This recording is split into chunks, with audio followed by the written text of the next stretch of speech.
товтой бас хамбар хийсэн. Тийм хийц бүх одоо гараар тань үзүүлчих задар энэ бүх задар. Ер нь бол нийслэлээрээ суух нэг жагсан. Ер нь бол нийслэлээрээ суух нэг жагсан. Бид бол асуудлыг хөндөж тавихтаа тэр бичлэгийн тухай асуудал байна. Энэ бол худлаа ихэд дэндүү үнэн ихэд дэндүү сэтгэл гонсомоор ийм бичлэг байсан.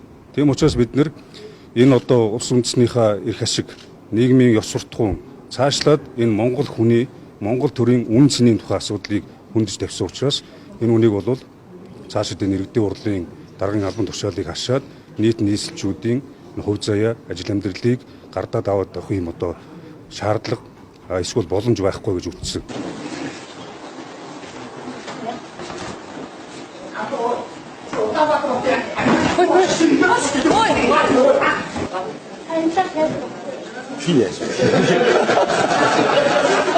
Ер нь ийм үзэгдэл. За одоо интерес бод.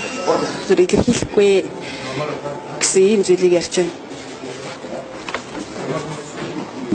Хэлэх шиг гадаг.